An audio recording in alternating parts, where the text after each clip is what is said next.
A paz do nosso Senhor e Salvador Jesus Cristo. Sejam todos muito bem-vindos ao Momento EBD, momento de estudo das lições bíblicas da Escola Bíblica Dominical. Eu sou o irmão Peter Zuc, vou aqui acompanhá-los nesse momento de estudo maravilhoso da Palavra de Deus. E estou aqui acompanhado do nosso professor, do nosso pastor, Mário Souza. Paz do Senhor, pastor. Saúdo a todos com a paz de nosso Senhor Jesus Cristo, a paz do Senhor Peter, o Jairo que está na técnica e todos que estão nos acompanhando. Esperando em Deus que seja um programa maravilhosamente abençoado para cada um de nós. Vamos para a nossa segunda lição desse trimestre, hoje, segunda-feira, 7 de julho, do ano da graça de Deus de 2025. Esta lição que será estudada em todo este país neste próximo domingo, 13 de julho. Que Deus abençoe a todos vocês e que realmente o Espírito do Senhor venha falar aos nossos corações. Irmão Peter. Então, irmãos, nós continuaremos estudando sobre a igreja em Jerusalém. Nós somos a Assembleia de Deus Coqueiral de Itaparica.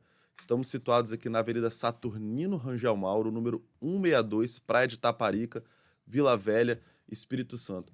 Você é nosso convidado para estar conosco durante os nossos cultos durante a semana. Às segundas-feiras, de segunda a sexta-feira, nós temos às 8 horas da manhã a consagração aqui com o Círculo de Oração. Terças-feiras, 19h30, culto de doutrina aqui na igreja. 19h30 também, às quintas-feiras, nosso culto clamando pelo impossível. E domingo, claro, nós temos a nossa Escola Bíblica Dominical, a maior escola teológica do mundo, sempre às 8h30 da manhã. E o nosso culto de louvor e adoração ao Senhor, culto vespertino, às 17h45, que está aí abençoando vidas por essa cidade. Você é nosso convidado, esteja conosco, participe conosco desses momentos de louvor e adoração ao Senhor. E não se esqueça também de nos seguir nas redes sociais, tanto no Instagram, nos seguir no YouTube, procurar lá ADCI, nosso canal do YouTube, tem tudo isso. No Instagram também tem toda a nossa programação, nos siga, nos acompanhe nas redes sociais. E de segunda a sexta-feira, nós temos o nosso momento de oração no canal do YouTube, com o nosso pastor presidente, pastor Elvis Rocha. Então nos acompanhe, esteja conosco, vai ser uma bênção receber os irmãos aqui na igreja.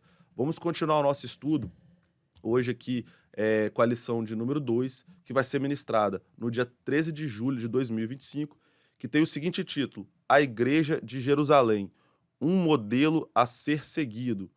O texto áureo da nossa lição está no livro de Atos, capítulo 2, versículo 42, e assim diz a palavra do Senhor: E perseveravam na doutrina dos apóstolos, e na comunhão, e no partir do pão, e nas orações.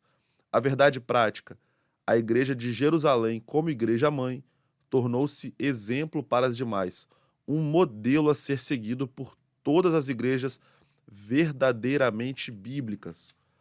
A leitura bíblica em classe está no livro de Atos, capítulo 2, dos versículos 37 a 47. E assim diz o texto bíblico: Ouvindo eles isto, compungiram-se em seu coração e perguntaram a Pedro e aos demais apóstolos: Que faremos, varões irmãos? E disse-lhes Pedro: Arrependei-vos, e cada um de vós seja batizado em nome de Jesus Cristo para perdão dos pecados, e recebereis o dom do Espírito Santo. Porque a promessa vos diz respeito a vós, a vossos filhos e a todos que estão longe, a tantos quantos Deus, nosso Senhor, chamar. E com muitas outras palavras, isto testificava e os exortava, dizendo: Salvai-vos desta geração perversa, de sorte que foram batizados os que de bom grado receberam a sua palavra.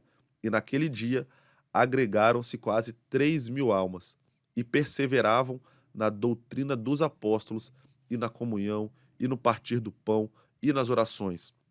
Em cada alma havia temor, e muitas maravilhas e sinais se faziam pelos apóstolos. Todos os que criam estavam juntos e tinham tudo em comum. Vendiam suas propriedades e fazendas e repartiam com todos, segundo cada um tinha necessidade.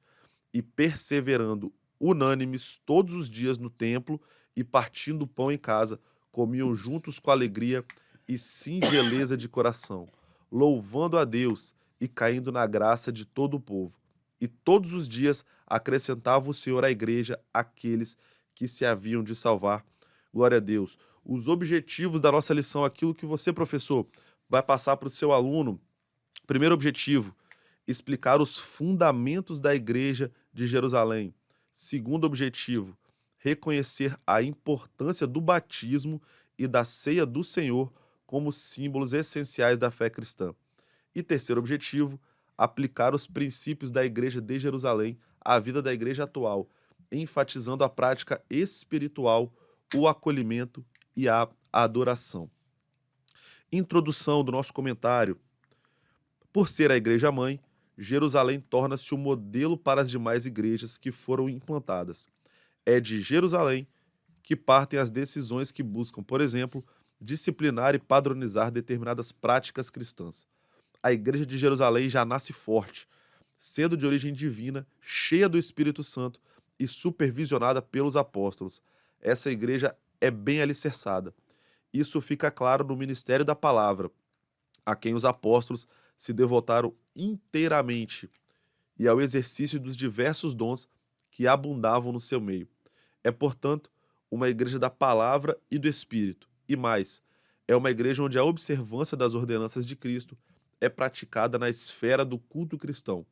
Assim, a igreja cristã primitiva exibe marcas que se tornaram padrão para todas as igrejas em todas as épocas e lugares. Pastor Mário. No dia de Pentecostes, nasceu a Igreja do Senhor em Jerusalém, capital de Israel. Não somente foi um dia histórico, mas um dia memorável, inesquecível e maravilhoso. Deus, em Jesus Cristo, ali constitui a sua igreja, a qual se tornou modelo ao redor do mundo. Esta igreja se espalhou por toda a Judéia, Samaria, e chega hoje aos confins da terra, incluindo aqui no Brasil. E o que nós estaremos estudando nesta lição é como começou esta igreja em Jerusalém, da maneira como ela se comportou, uma igreja fiel à doutrina dos santos apóstolos, permaneceram unânimes na comunhão, no partir do pão e nas orações. E o que é interessante demais é que em toda a alma havia temor. E por conta destas coisas, Deus, pelas mãos dos apóstolos, operava sinais e prodígios. E o que é interessante é que, além de todo esse lado espiritual, havia também todo um lado social muito interessante a ser observado, pois os crentes que tinham carências materiais, físicas, eram muito bem assistidos pela igreja, pois aqueles irmãos que tinham posses eram constrangidos pelo Espírito Santo a ajudar os irmãos necessitados, chegando ao ponto de aqueles que tinham recursos financeiros altos, propriedades, vendiam até suas propriedades para ajudar aqueles irmãos que nada tinham. De sorte que todos tinham tudo em comum, não sentindo falta de nada. Era o perfil de uma igreja verdadeira e autêntica, uma igreja cheia do Espírito Santo, uma igreja poderosa no seu sentido espiritual, também poderosa, organizada e bem estruturada no seu sentido material. É um legado que a igreja de Jerusalém deixou para todas as igrejas ao redor do mundo no transcurso dos séculos e milênios. Legado este que precisa ser imitado e seguido. Então temos muita coisa a aprender nesta lição. Vamos ao primeiro ponto. Primeiro título da nossa lição: uma igreja com sólidos alicerces. Primeiro subtítulo: uma igreja com fundamento doutrinário. A igreja de Jerusalém era uma igreja bem doutrinada. Lucas diz que, antes de ascender aos céus, Cristo deu mandamentos pelo Espírito Santo aos apóstolos que escolhera. Atos 1:2. Uma igreja genuinamente cristã reflete a prática e os ensinos dos apóstolos. É exatamente isso o que o livro de Atos diz da primeira igreja. E perseveravam na doutrina dos apóstolos. Atos 2:42. Uma igreja só pode ser considerada genuinamente cristã quando ela consegue ensinar e doutrinar seus membros de tal forma que eles passem a refletir o caráter de Cristo.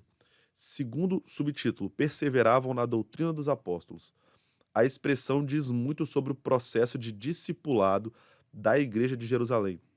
Era uma igreja bem doutrinada e, portanto, bem discipulada. A palavra doutrina traduz o termo grego didaquê, que significa ensinar e instruir. Tem a ver, portanto, com o discipulado cristão. O discípulo é alguém que consegue reproduzir, isto é, levar adiante o que aprendeu de seu mestre.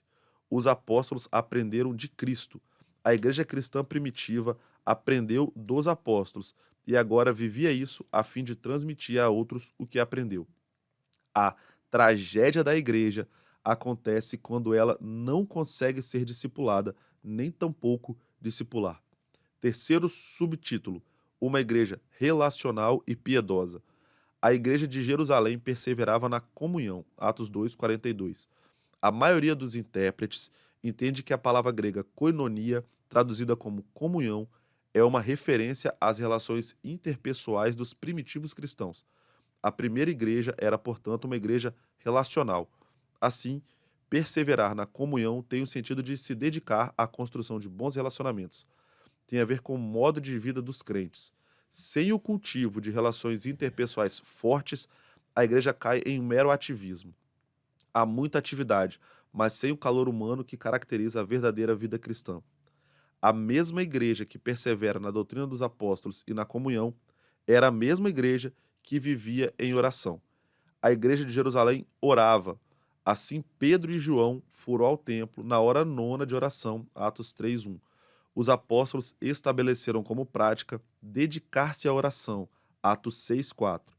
E a igreja reunida na casa de Maria, mãe de Marcos, se dedicava à oração, Atos 12:5. Pastor Mário. O título geral desse primeiro ponto, Uma igreja com sólidos alicerces. prestem muita atenção a este título, professores e alunos da nossa querida escola dominical. A igreja em Jerusalém era uma igreja que tinha sólidos alicerces. A igreja do Senhor precisa ser bem, muito bem alicerçada. O próprio Senhor Jesus disse: sobre esta pedra edificarei a minha igreja, e as portas do inferno não prevalecerão contra ela. Mateus 16:18. Cristo é a pedra. Cristo é o alicerce desta igreja. A igreja precisa estar alicerçada nele. Ele é o sólido alicerce. Em seguida, veja o que nos diz o primeiro subponto, o título. Uma igreja com fundamento doutrinário. Para começar, a igreja tem que ter fundamento doutrinário. Conforme está escrito aqui em Atos 2:42, aqueles que foram batizados nas águas, num total de quase 3.000 almas, perseveravam na doutrina dos apóstolos. Os apóstolos ensinavam a palavra de Deus. Os apóstolos haviam recebido de Cristo os mandamentos.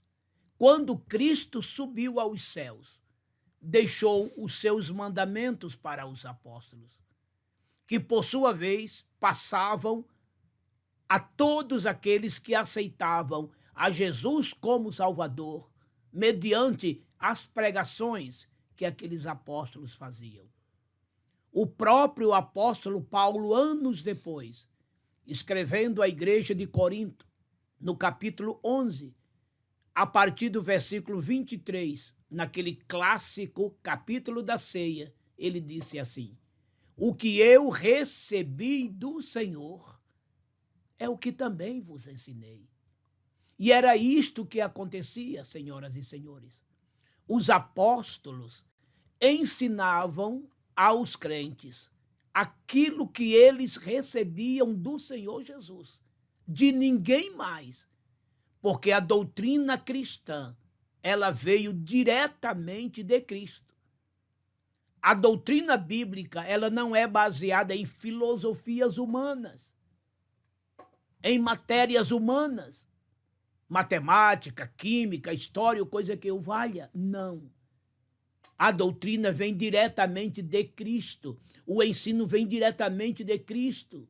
Então a igreja ela precisa ser bem fundamentada na doutrina apostólica cristã, na Bíblia Sagrada. Uma igreja neste nível é uma igreja muito bem alicerçada, forte, bem estruturada.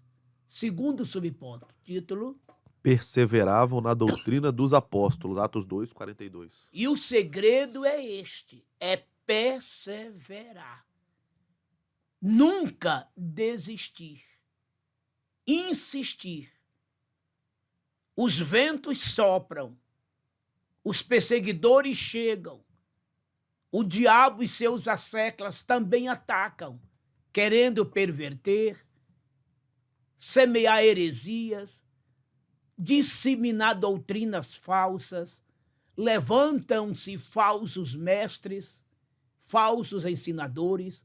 Acerca deles, já dizia Pedro, como houve no passado falsos profetas, haverá entre vós falsos mestres, que dissimuladamente introduzirão heresias, blasfemando o caminho da verdade.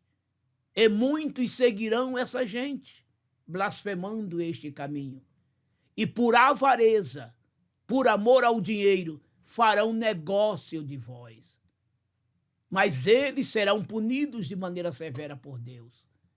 Leia isto em 2 Pedro, capítulo 2, versículos de 1 a 3. Paulo também, escrevendo a seu filho na fé, Timóteo, ele adverte a Timóteo para tomar cuidado com os falsos mestres, com esses hereges que procuram torcer a sã doutrina. E eu cito para vocês aqui 3 capítulos para que vocês, professores e alunos, meditem. Na primeira epístola de Timóteo, capítulo 4, versículos de 1 a 5. Depois, segunda epístola de Timóteo, capítulo 3, de 1 a 5, e capítulo 4, de 1 a 3. Nesses 3 capítulos, Paulo fala de apostasia.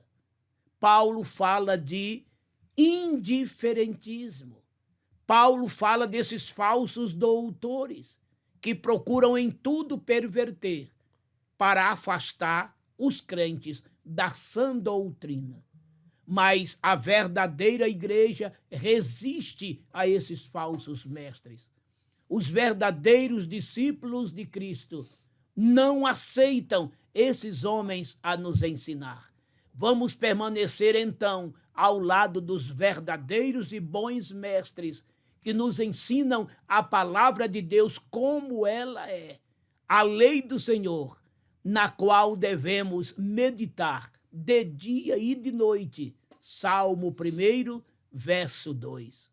Disse Deus a Josué: não te aparte do livro desta lei, e neste livro medites de dia e de noite, porque ele te fará prosperar em todos os teus caminhos. Josué, capítulo 1, versículo 8. Você, meu irmão, você, minha irmã, professor, aluno, você tem perseverado na doutrina dos apóstolos? Espero que sim. Vamos então ao terceiro subponto da lição. Título: Uma igreja relacional e piedosa. Uma igreja relacional e piedosa. O que significa isto? Em Atos 2:42, que é o texto em apreço, está dizendo que a igreja perseverava na doutrina dos apóstolos e na comunhão. Está vendo? Esse título aqui do terceiro subponto diz respeito a esse termo comunhão. No grego, koinonia. É o saber se relacionar. É uma igreja que, pelo Espírito Santo, se relaciona entre os irmãos. Não existe discórdia, contenda, porfia, e sim muita harmonia, união, amor, afeto. Quando isso não ocorre, tem algo errado. Quando há confusão no meio do povo, é porque existem espíritos estranhos querendo tumultuar, perverter, transtornar. Tomemos cuidado que a igreja esteja, sim, cheia do Espírito Santo. No Espírito Santo não há confusão, não há discórdia, não há desavenças, não há porfias, e sim harmonia, união e paz. Já nos dizia o Salmo de número 133, verso 1. Ó, quão bom e quão suave é que os irmãos vivam em união. Está vendo, queridos? Aonde o Espírito Santo de Deus está e aonde a sã doutrina é ensinada esta igreja bem discipulada, bem doutrinada, bem orientada, faz questão de preservar esta santa comunhão. O apóstolo João, o apóstolo do amor, na sua primeira epístola, capítulo 1 e o versículo de número 7, assim ele nos ensinou: aquele que anda na luz, como ele na luz está, temos comunhão uns com os outros, e o sangue de Jesus Cristo, seu Filho, nos purifica de todo o pecado. Está vendo? Aquele crente que está na luz de Deus, juntamente com Deus, indubitavelmente, ele terá comunhão com o seu irmão. E esta relação de amizade espiritual profundo chegará ao ponto de, se houver pecados, o sangue de Jesus Cristo lavará e purificará. Tudo isto porque quem norteia é o amor. O amor cristão está no meio do povo. Aquele que diz que ama a Deus, obrigatoriamente amará o seu irmão. Porque se ele não ama o seu irmão a quem está vendo, então ele não está amando a Deus que nunca viu. Aquele que não ama não conhece a Deus, porque Deus é amor. 1 João 3, versículo 8. E nos versículos 17 e 18, desse mesmo capítulo 3, João disse: filhinhos, não amemos de língua, de palavra, mas de ato. Verdadeiramente, comprovando tudo isto, o amor é prática diária. Muito bem. Em seguida, nós temos aqui a oração. Todos perseveravam unânimes, não é? Na doutrina dos apóstolos, na comunhão, nas orações aqui. A igreja orava muito e buscava ao Senhor. Quando Pedro estava preso, lá na igreja, na casa da mãe de João Marcos, havia um povo orando a Deus em favor de Pedro, que estava no cárcere. Tiago, irmão de João, já havia sido morto por Herodes. E Pedro estava ali sendo preso para logo após a Páscoa também ser assassinado. Mas a igreja orou. Isso está no capítulo 12 de Atos dos Apóstolos. Deus ouviu a oração da igreja, mandou um anjo e libertou a Pedro. A oração quebra cadeias, correntes. A oração opera milagres. A oração da fé salva o doente, o levanta. Inclusive, se houver cometido pecados, ser-lhe-ão perdoados. Tiago, capítulo 5, versículos 14 e 15. Uma igreja que anda na doutrina, uma igreja que participa de uma comunhão plena, uma igreja que vive em oração, é uma igreja vitoriosa, é uma igreja poderosa, é uma igreja cheia do Espírito Santo. E quando falo igreja, estou falando tanto no seu sentido coletivo, como também no seu sentido individual. Você faz parte da igreja, você é membro da igreja, ou será em um momento como este qualquer, pós-batismo. Então você precisa perseverar na doutrina dos apóstolos, nos ensinamentos bíblicos, na comunhão com os irmãos e nas orações. Mas fazendo isto, você será um crente em Deus, abençoado e vitorioso. Vamos agora ao segundo ponto. Segundo ponto da lição: uma igreja observadora dos símbolos cristãos. Primeiro subtópico, o batismo. Após o primeiro sermão do apóstolo Pedro na igreja de Jerusalém, e como resposta a uma pergunta, ele disse ao povo: arrependei-vos, e cada um de vós seja batizado em nome de Jesus Cristo para perdão dos pecados. Atos 2:38. Naquela época, a igreja batizava quem se convertia. Ela sabia que o batismo era uma das ordenanças de Jesus e que ele era um dos principais símbolos da fé cristã. Marcos 16:16. O batismo era um dos primeiros passos da fé cristã, o rito de entrada para a nova vida em Cristo. Mas, para ser batizado, a pessoa precisava ter se arrependido de seus pecados e crido em Jesus. Era preciso ter consciência do sentido desse símbolo de fé. Assim, o batismo era um testemunho público de que a pessoa havia se convertido.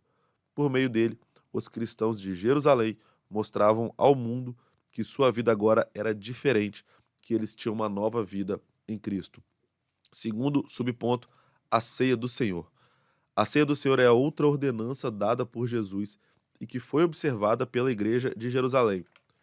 E perseveravam, e finaliza no partir do pão, Atos 2:42. A maioria dos estudiosos concorda que esse texto é uma referência à prática da ceia do Senhor entre os primeiros cristãos. Donald Gee, um dos principais mestres do pentecostalismo britânico, disse que, quando tomada corretamente, a ceia leva a igreja ao próprio coração de sua fé, ao próprio centro do evangelho, ao objeto supremo do amor de Deus. Portanto, quão abençoado é esse partir do pão. Parece provável que os primeiros cristãos, combinando essa ordenança simples com a festa do amor de sua refeição comum, lembravam assim a morte do Senhor todos os dias. Atos 2, de 42 a 46. Pastor Mário. O título deste segundo ponto. Uma igreja observadora dos símbolos cristãos. Prestem bem atenção. A igreja em Jerusalém, ela era observadora, ou seja, praticante dos símbolos cristãos. Jesus, antes de subir, ele nos deixou duas ordenanças. Duas. Pela ordem, não é? Ele celebrou a Santa Ceia. Lendo Mateus capítulo 26, de 26 a 30, naquela noite, antes da sua morte, que foi no dia seguinte, ele celebrou a última Páscoa e instituiu a primeira Santa Ceia. Inclusive, ele chegou a dizer que daquele vinho ele não beberia mais do fruto daquela vide, até que o bebesse novo no reino dos céus. Haverá uma outra santa ceia no céu um dia pós arrebatamento da igreja. E antes dele subir ao céu, no exato momento, lá no Monte das Oliveiras, no capítulo 28, versículos de 18 a 20, ele disse: agora me é dado todo o poder nos céus e na terra. Portanto, ide, fazei discípulos em todas as nações, batizando-as em nome do Pai, e do Filho, e do Espírito Santo, ensinando-as a guardar tudo quanto vos tenho mandado. E eis que estou convosco todos os dias, até a consumação dos séculos. Amém. Mateus 28, 18 a 20. Foi isto que Mateus registrou. Entretanto, Marcos também registra Jesus dizendo: ide por todo o mundo e pregai o evangelho a toda criatura.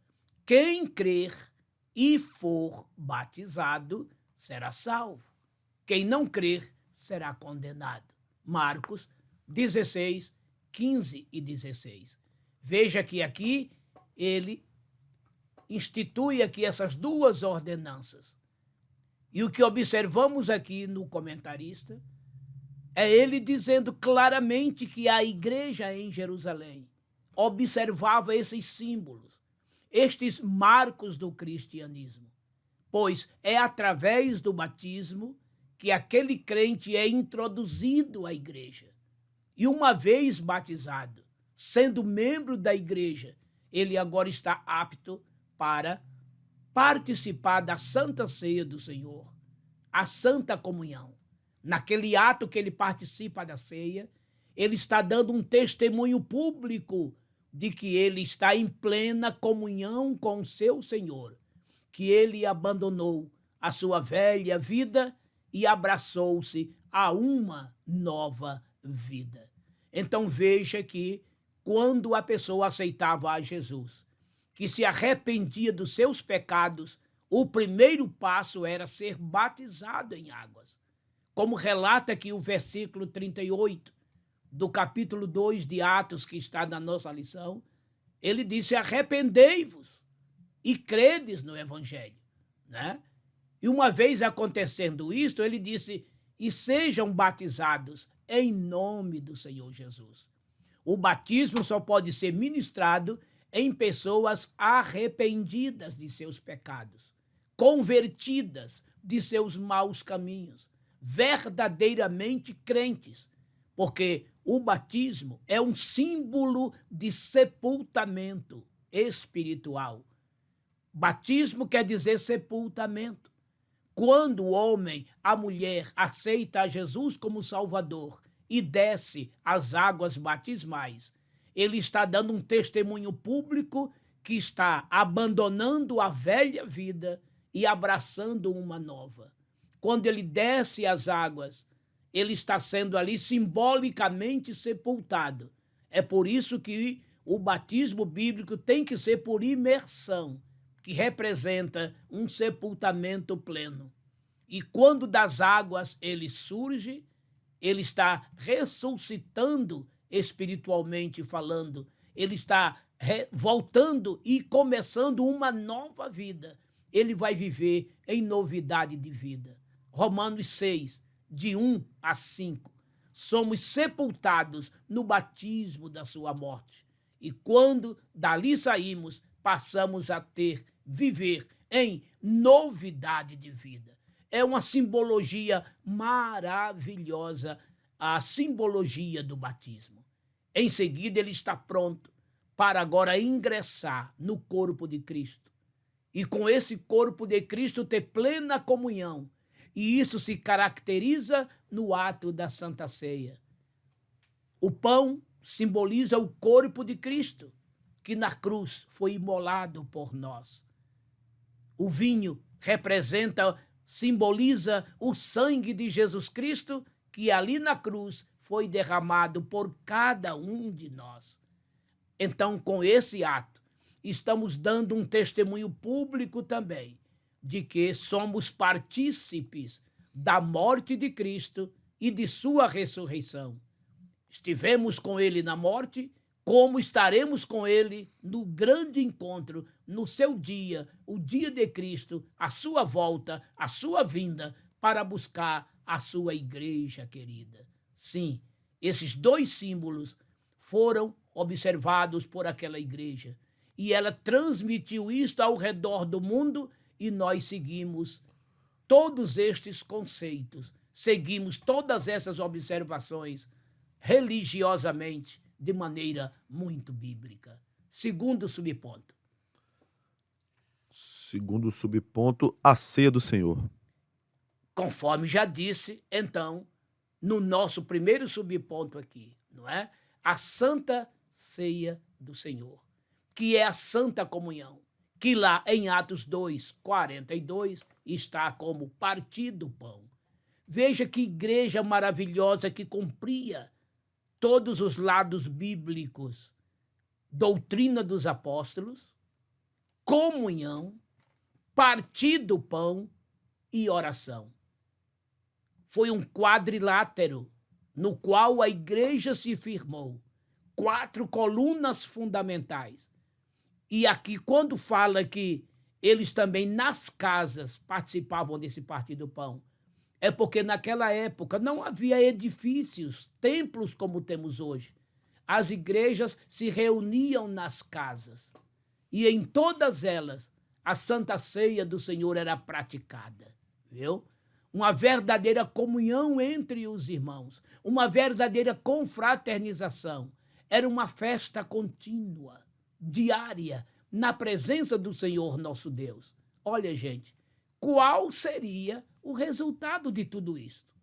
Perseverar na palavra, no aprendizado, isto é, doutrina dos apóstolos. Perseverar na comunhão, aquele excelente, maravilhoso e espiritual relacionamento fraternal entre os irmãos. Perseverar na comunhão com o Senhor. Se essa comunhão comum era o relacionamento com os irmãos, a Santa Ceia era o relacionamento com Cristo. Se o relacionamento com os irmãos se chamava comunhão, coinonia com os irmãos, a Santa Ceia era comunhão com Cristo. E depois, as orações. Uma igreja que perseverava nas orações. Resultado, em toda a alma havia temor. O temor predominava. Era uma reverência maravilhosa, profunda e espiritual para com Deus, respeitando a sua presença marcante entre o povo. Era uma igreja poderosa por conta disto. E olha o resultado. Deus, pelas mãos dos apóstolos, operava sinais e prodígios. Eis aí o motivo de tanta coisa estranha acontecendo hoje em dia, neste século XXI. Exatamente porque muitos têm se afastado da sã doutrina. Não há uma verdadeira comunhão entre os irmãos. A Santa Ceia está banalizada. Os batismos banalizados. Orações muito poucas. Temor quase nenhum. Como pode Deus querer operar? Ele é o mesmo. Nós é que mudamos. Ele está no mesmo lugar. Nós é que nos afastamos. Voltemos às raízes, ao tronco, às origens. E vocês verão o que Deus fará. Voltemos à palavra. Voltemos à santa e plena comunhão com os irmãos. Voltemos a valorizar, reverenciar, respeitar a santa comunhão do Senhor, a santa ceia do Senhor. Voltemos a perseverar nas orações, buscar a Deus com lágrimas, jejuns. Voltemos a ter temor real ao Senhor. E os sinais e os prodígios também voltarão. Sinais, prodígios são consequências destas causas maiores aqui citadas: doutrina, comunhão, santa ceia, oração, temor. Então a igreja do primeiro século era uma igreja que verdadeiramente era autêntica e que primava por estas coisas aqui citadas do capítulo 2 e o versículo 42. Mas ainda temos tempo, né? Se muitos não estão mais a fazer, seguindo outros caminhos, modernismos, invenções, inovações no nosso meio, de nada disto é necessário, basta obedecer a palavra. Basta obedecer a palavra. Fazer tudo o que ela nos ensina. Doutrina, comunhão, parte do pão, oração, temor. E os sinais acontecerão, viu?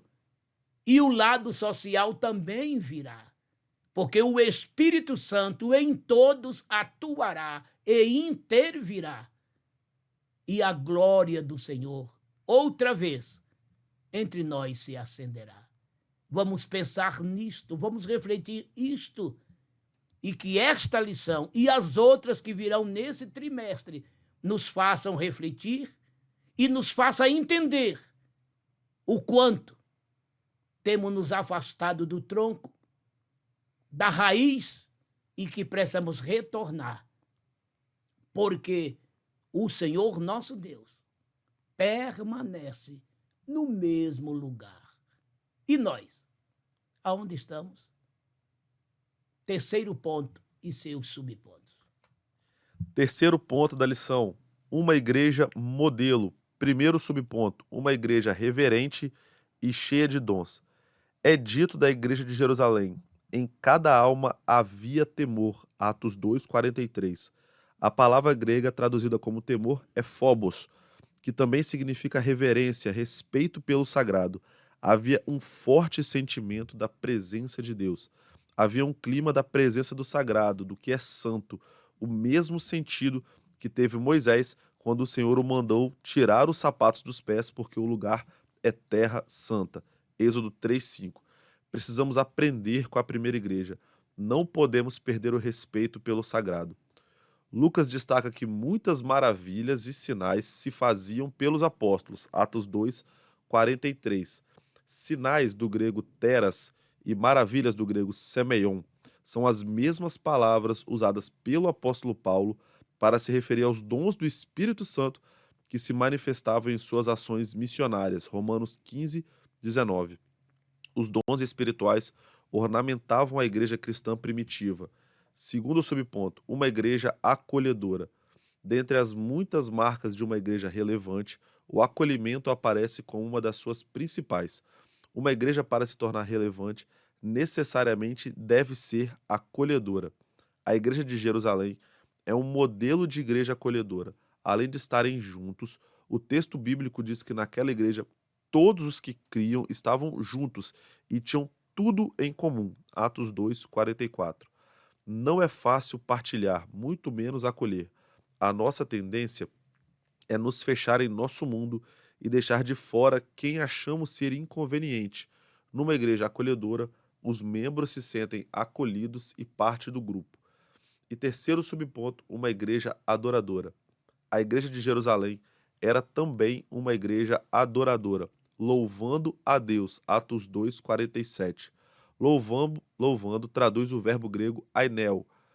É o mesmo termo usado para se referir aos anjos e pastores que louvavam a Deus por ocasião do nascimento de Jesus. Lucas 2:13 e 20. É usado também para descrever o paralítico que louvava a Deus depois que foi curado junto à porta formosa do templo. Atos 3:8. É, portanto, uma expressão de júbilo e de gratidão. Louvar é muito mais do que simplesmente cantar. É uma expressão de rendição e total entrega. É o reconhecimento da grandeza de Deus e de seus poderosos feitos. Pastor Mário. A igreja em Jerusalém era uma igreja modelo. Modelo em todas as suas atuações. Modelo em sua reverência a Deus. Modelo em dons espirituais. Modelo em acolhimento. Modelo em adoração. Temos muito que aprender com aquela igreja. E não somente aprender, mas praticar. Também exercer o que eles exerciam. E hoje, em pleno século XXI, o que mais se vê nos grupos ditos evangélicos é um afastamento de Deus em todos os sentidos. Isso não é bom. É muito modernismo. São muitas as inovações. Muitos grupos estão totalmente secularizados, mundanizados. Lembra do que disse o apóstolo João? Filhinhos, não ameis o mundo e nem o que no mundo há, porque quem ama o mundo, o amor do Pai não está nele. Pois a concupiscência da carne, a concupiscência dos olhos, a soberba da vida, não é do Pai, mas do mundo. E o mundo passa, e as suas concupiscências, mas quem fizer a vontade do Pai permanece para sempre. 1 João 2, de 15 a 17.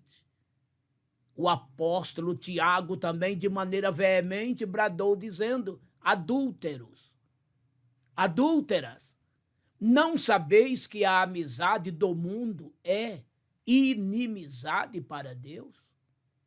Quem se constitui amigo do mundo torna-se inimigos de Deus. Tiago, capítulo 4, versículo 4. Isso está ou não está acontecendo em nossos dias? Mundo aqui está se falando de mundo dos prazeres, da carne, da sensualidade, de toda sorte de promiscuidade generalizada. Esse mundo que os apóstolos estão falando não é esse mundo cósmico que os olhos veem. Montes, outeiros, praias, galáxias, sol, lua, estrelas. Isso aí é um mundo cósmico. Mas quando a Bíblia fala deste mundo que João e Tiago falaram, é o mundo sistêmico, maligno, sistema maligno dos prazeres mundanos, pecaminosos, carnais, e muitos crentes envolvidos neste mundo. Jesus já dizia que o mundo tem que nos odiar e não nos amar, e não nos abraçar. Ele disse: se fosseis do mundo, o mundo amaria o que é seu, mas porque não sois do mundo, como eu também do mundo não sou, é por isso que o mundo vos odeia. E isso tem acontecido. Olha quanta gente aí que o mundo abraça, aplaude e elogia. Tudo hoje é de Cristo, né? Os crentes estão misturando as coisas. A igreja não tem nada a ver com o mundo, nem o mundo com a igreja. Por que que existe esse termo santidade? O que significa santidade?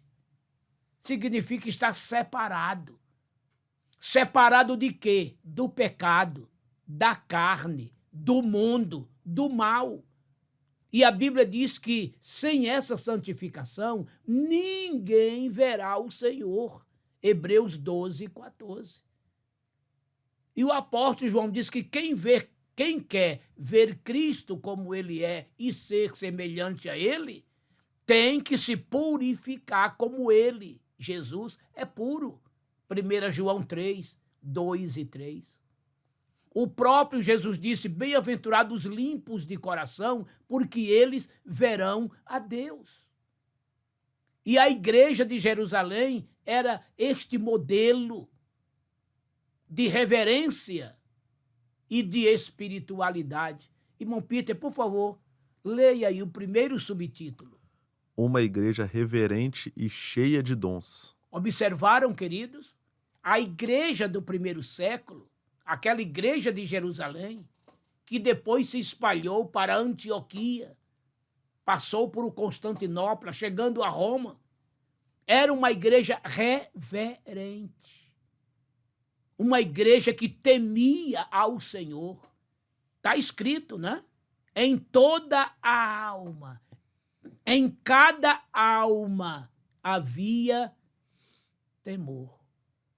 E é com tristeza que eu digo que este temor, hoje em dia, está longe de tanta gente. É ou não é verdade? A falta de temor é muito grande em nosso meio. Aquele temor que gera reverência, respeito ao sagrado.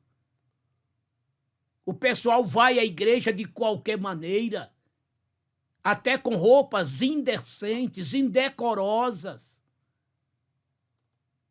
Se esquecem que ali está Deus, a presença de Deus. Anjos do Senhor. É uma irreverência absurda no meio do templo, no meio do culto. Conversas paralelas. Muita gente com seus celulares ligados, vendo mensagens dentro do culto, passando mensagens. Gente, como o Espírito de Deus pode achar lugar para operar? E fora isto, né? Contendas, porfias, intrigas, futricas, mexericos, rebeliões, divisões, discórdias em geral. Parece um outro povo que não tem nada a ver com aquela igreja de Jerusalém tão reverente, tão cheia de temor e, em compensação, cheia de dons. Porque era uma igreja que perseverava na doutrina dos apóstolos, na comunhão entre os irmãos, no partir do pão, na santa ceia, reverenciando o sagrado, nas orações, aonde há muita oração, há muito poder. Aonde há pouca oração, há pouco poder. E aonde não há nenhuma oração, não há nenhum poder. Não se esqueçam disso. E estas coisas geravam temor, muito temor, respeito ao sagrado. Resultado, sinais e prodígios, dons espirituais. Paulo, escrevendo aos Coríntios, no capítulo 12, versículos de 8 a 10, ele disse: a uns pelo mesmo Espírito é dada a palavra da sabedoria, a outros pelo mesmo Espírito a palavra da ciência, a outros pelo mesmo Espírito a fé, a outros pelo mesmo Espírito os dons de curar, e a outros operações de maravilhas, e a outros a profecia, e a outros o dom de discernir os espíritos, e a outros variedade das línguas e interpretação das línguas. Ele citou aqui 9 dons, dado, derramado entre o povo, além dos dons maravilhosos das pregações, visões, revelações. Era uma igreja cheia do poder, da graça, da unção divina. Batismos com o Espírito Santo era de maneira multiplicada. E Jesus batizava em qualquer culto. Hoje isso está tão raro. As curas divinas de maneira poderosa. Hoje está tão raro. Amados, disse o escritor aos Hebreus, Jesus Cristo é o mesmo ontem, hoje e será eternamente. Hebreus 13, 8. Ele é o mesmo. E nós, o que somos? Aonde existe uma igreja reverente, à luz da palavra, ali está uma igreja cheia de dons. Num segundo momento, qual é o segundo subponto? Uma igreja acolhedora. Uma igreja acolhedora. Aí entra todo um lado social. Por isso que é bom você acompanhar a lição lendo todo esse texto, dos versículos 37 até o 47 do capítulo 2 de Atos. Então você vê que após a pregação, o batismo, vem os versículos 42 e 43, que nós já meditamos, não é? Agora entra o lado do acolhimento social. Todos ali, em um mesmo parecer, constrangidos pelo Espírito Santo, preocupavam-se uns com os outros. Aquele que tinha recursos se preocupava com aqueles que não tinham os mesmos recursos. E o amor era tão grande, que eles chegavam até vender suas propriedades para o resultado dessas vendas serem distribuídos entre os necessitados, os pobres, os carentes. De sorte que não faltava nada entre eles. Tudo lhes era comum. Uma igreja acolhedora. Veja que é fácil fazer isso? Não. Quem é que hoje em dia tem coragem de vender um bem seu para ajudar a outro? Quem tem coragem hoje? Hein? Não vou dizer que não tenha, mas sabemos que é muito raro. Entretanto, ali, isso era muito, muito comum. Por quê?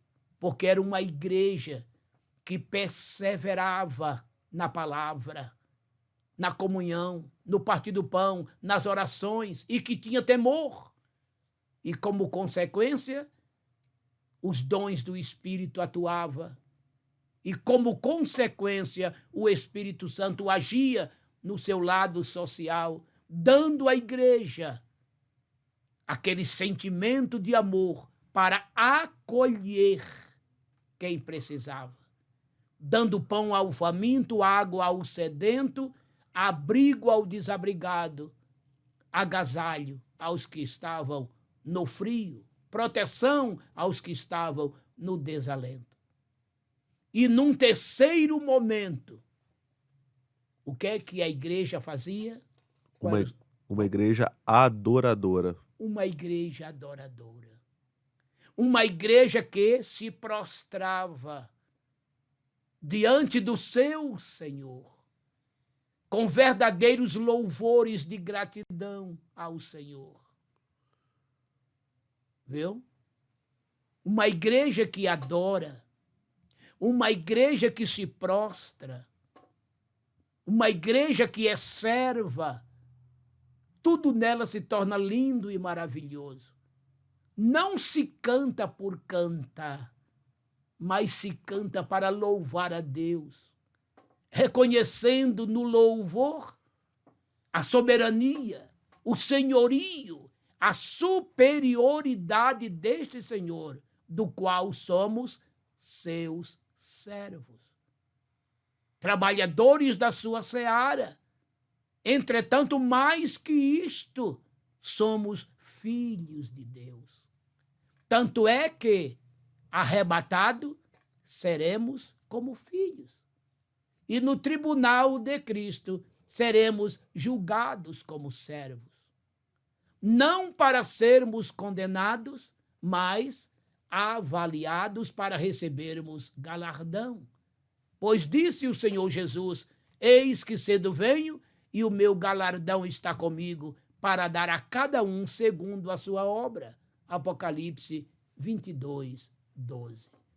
Eis aqui o perfil de uma autêntica e verdadeira igreja. A igreja do primeiro século, a igreja de Jerusalém. Uma igreja que é reverente, uma igreja que tem dons espirituais, agindo e atuando em seu seio. Uma igreja que é verdadeiramente acolhedora, que abriga e protege os seus concidadãos. E uma igreja que adora ao Senhor, uma igreja que se prostra aos seus pés como servo e que lhe adora de coração, não de lábios. Porque Jesus disse para um grupo que ali estavam de maneira hipócrita: essa gente me honra com os lábios, mas o coração está longe. E, infelizmente, isso também tem acontecido em nossos dias.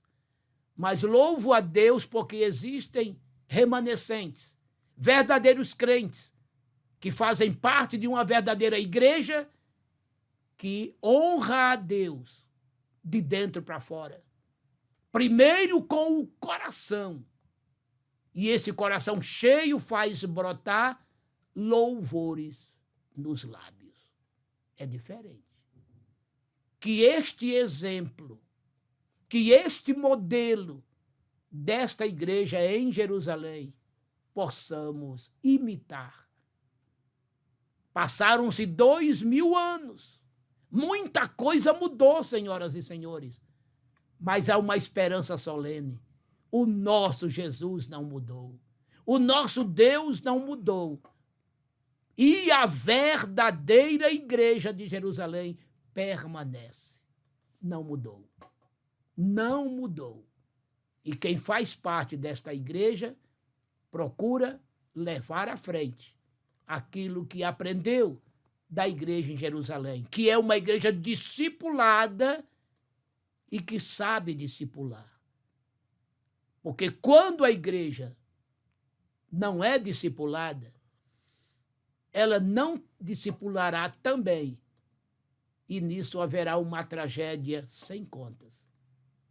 Pensemos nisto. Vamos ser discipulados para aprendermos a discipular, passar aos outros o que ouvimos de nossos antepassados. Que o Senhor nos abençoe. Vamos agora à conclusão desta lição. Conclusão dessa maravilhosa lição. Vimos nesta lição algumas características que marcaram a primeira igreja. Frequentemente, nos referimos a ela como a igreja primitiva. Vemos como sendo uma igreja ideal, modelo para todas as outras. De fato, ela é a igreja mãe. Isso, contudo, não significa dizer que a igreja de Jerusalém não tivesse problemas. Pelo contrário, veremos em outras lições que havia alguns bem desafiadores. Nada, contudo, que tire o seu brilho e nos impeça de nos espelharmos nela. Pastor Mário. Esta fala final do comentarista foi muito importante. Mesmo sendo a igreja em Jerusalém, a igreja mãe e modelo para todo o sempre, era uma igreja que tinha problemas desafiadores. Por quê? Porque nela existiam pessoas. E aonde existem pessoas, existem falhas, imperfeições, porque somos falhos e somos imperfeitos. Entretanto, estas falhas e estas imperfeições não é para atrapalhar, bloquear o bom andamento da igreja, que continuará em sua marcha em direção aos céus.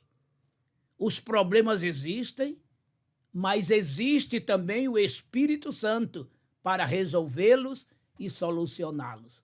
Problemas sempre teremos, porque onde existe povo, existirá falhas. existirá problemas, mas também temos o Espírito Santo que estará ministrando soluções, intervenções divinas, mudanças de cursos, de sorte que a igreja continuará marchando em direção à glória celestial. Que a todos Deus abençoe. Amado e eterno Deus e Pai, te rendemos graças, Senhor, por esta tão preciosa lição.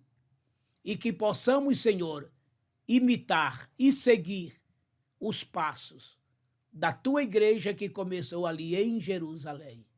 2 milênios se passaram, mas tu continuas o mesmo entre nós, a nos orientar, proteger, ajudar e nos conduzir pelo teu Santo Espírito.